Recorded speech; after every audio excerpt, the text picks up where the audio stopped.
You remember as a child when you're sitting in school and, you start drifting off and you start daydreaming.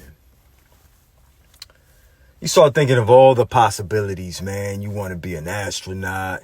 You want to be a baseball player. You want to have the Lamborghini. You want to have the mansion. You want to retire your moms. All this shit happens while you're daydreaming, man, while you're imagining shit. You know what I'm saying? You're using your imagination. You ever wonder why teachers and schools don't allow children to daydream? It's not because they're not paying attention. It's because if they daydream long enough, they ain't gonna need school. Man, your imagination is where all things are created. It's a tool for you to use, man. You see, I'm a motherfucking maniac. I believe that we should implement daydreaming in school as a class. Teach you how to use your imagination.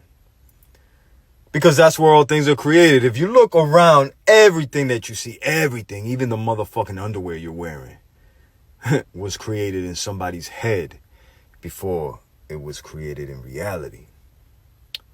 See, your imagination has no limits. It's where all creation comes from. So if your imagination has no limits and it's where all creation comes from, be super grateful for that powerful blessing that God has given you to create the reality that you want, to create the life that you want. You see, he's blessed you with imagination or access to the image nation. What's an image? An image is a picture of something. A nation is where something resides. You see, your imagination is where all pictures or all possibilities reside.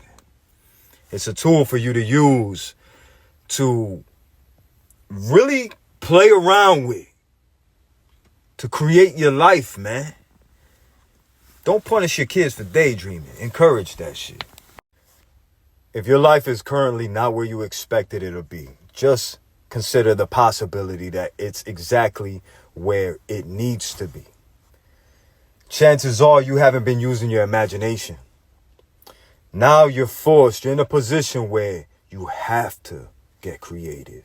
And the only way to create is to imagine. Take a trip into your imagination, man. Start getting that picture, that image of where and who you really want to be. Download that shit into your subconscious. Mix the emotion that you feel when you see that image of your highest self along with it. And begin to take action. Create. The same way that God created you. He imagined you first. Then he created you.